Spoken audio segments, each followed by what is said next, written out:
Hello hello ఆ, hello నమస్కారం అక్క గారు. నమస్తే. అక్క మేము ఖమ్మం జిల్లా అక్క డిఎస్సి ఆస్పిరెంట్ మాట్లాడుతున్నాము. ఉమ్. అక్క ఒక 2 నిమిషాలు మాట్లాడవచ్చు అక్క? హలో కాదు తమ్ముడు, ఎవరన్నా డిఎస్సి మళ్ళొకటి అలా అంటారు కానీ 3 నెలలు వాయిదా వేయండి, 4 నెలలు, మళ్ళీ 3 నెలలకు ఇంకొక బ్యాచ్ వచ్చి మళ్ళీ ఇంకొక 3 నెలలు వాయిదా వేయమంటే ఏం చేయాలి? అక్క విషయం ఏంటంటే అక్క, మనకి డైరెక్ట్ గా నోటిఫికేషన్ ఇచ్చినప్పుడు డేట్లు ప్రకటించున్నట్టయితే ఈ టెన్షన్ ఈ బాధ పడకపోయాడు అక్క. రెండోది వచ్చేసి ఏంటంటే మధ్యలో టెట్ ఒకటి వేసారు. ఆ టెట్ వేయకున్నా మా సాగు మేము చచ్చేవాళ్ళమే. ఆ, ఈ మధ్యలో టెట్ వేయటం, ఆ నోటిఫికేషన్ ఇచ్చినప్పుడు ఖచ్చితమైన డేట్లు ప్రకటించున్నట్టయితే అసలు మిమ్మల్ని అడగపోయాం అక్క, మీ కాళ్ళు కూడా పట్టుకుపోయాడమే. ఈ రోజు మేము ఎందుకంటే జులైలో జరుగుతాయి అని తాత్కాలికమైన డేట్లే అని నోటిఫికేషన్ లో మెన్షన్ చేశారు.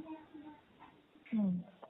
ఇది ఎందుకంటే అక్క, మీరు ఎన్నో సమస్యలు జులైలో జరుగుతుంది అన్నప్పుడు జులైకి అయితే ప్రిపేర్ అయి ఉంటారు కదా, మా డేట్ వచ్చేది. అక్క వాస్తవమే, మీరు అన్న మాట వాస్తవమే. జులైలో జరుగుతాయి తాత్కాలికమైన తేదీలని ప్రకటించారు ఏది నోటిఫికేషన్ లో. ఓకే, అంతటితో ఆగినట్టయితే ప్రభుత్వం సంతోషించోళ్ళమే. మధ్యలో ఏప్రిల్లో టెట్ వేశారక్క. ఏప్రిల్లో టెట్ వేస్తే మేము జూన్ 2వ తారీఖు టెట్ రాస్తే జూన్ 12 రిజల్ట్ ఇస్తే మళ్ళీ జూన్ 18వ తారీఖు నాడు 18వ తారీఖు నాడు జూలైలో ఎగ్జామ్స్ అంటే మేము ఏడ చావాలక్క చెప్పండి? ఇంకో విషయం ఏంటంటే ఆ దరిద్రుడు కేసీఆర్ చేసిన 2023 సెప్టెంబర్లో నోటిఫికేషన్ లో కనీసం పోస్టులు లేవు. పోస్టులు లేక మేము దాన్ని చదవాల. మన ప్రభుత్వం వచ్చిన తర్వాత కొన్ని పోస్టులు 6,000 పోస్టులు కలిపితే కొన్ని పోస్టులు వచ్చినాయి. ఈ పోస్టులు వచ్చిన తర్వాత మధ్యలో టెట్ ఒకటి అయితే టెట్ రాసుకొని పాస్ అయ్యి ఇప్పుడు డిఎస్సి ప్రిపేర్ అవుదని కూర్చున్నాం అక్క. మీరు తలుచుకుంటే అంత అక్క ప్రభుత్వం ఎందుకక్క మానసికంగా ఇంత బాధపడుతున్నాం, ప్రజల ఆకాంక్ష.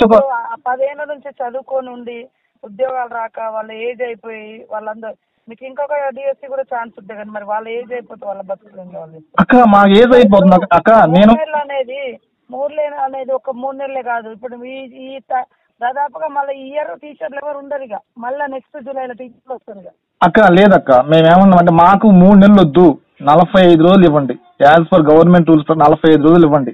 45 రోజులు ఇచ్చినా హ్యాపీ ఫీల్ అవుతాం. మేము మీకు పాలాభిషేకాలు చేస్తాం అక్క. ఎందుకంటే మా జీవితాలు అక్క, ఎందుకంటే మేము పోస్టులు వచ్చినాయి, రాక వచ్చింది, కొంచెం టైం ఇవ్వండి అని చెప్పేసి టైం అక్క. ప్రజల ఆకాంక్ష కొరకు పనిచేస్తుంది మన ప్రభుత్వం నుంచి, ప్రజాపాలన అంటున్నారు కాక.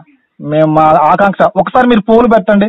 సీతక్కగా మీరు ఈ రోజు డిఎస్సి పోస్ట్ పోన్ కోసం ఎంతమంది పోస్ట్ పోన్ కోరుతున్నారు, ఎంతమంది పోస్ట్ పోన్ కోరట్లేదు అని చెప్పేసి మీరు ఒక పోల్ కండక్ట్ చేయండి. ఆ పోల్ ప్రకారంగా ప్రజల ఆకాంక్ష పరంగా పనిచేయండి.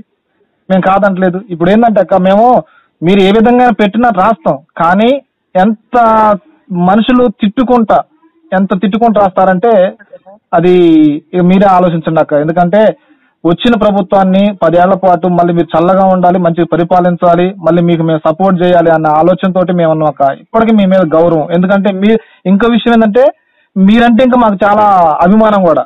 మీ యొక్క ప్రమాణ స్వీకారం అప్పుడు ఆ గ్రౌండ్ లో ఆ ప్రజల యొక్క హర్షధ్వనాలు చూసినప్పుడు సీతక్క అంటే ఒక కింది స్థాయి నుంచి కష్టపడి పైకి వచ్చిన మనిషిగా మేము మిమ్మల్ని అభిమానిస్తాం అక్క.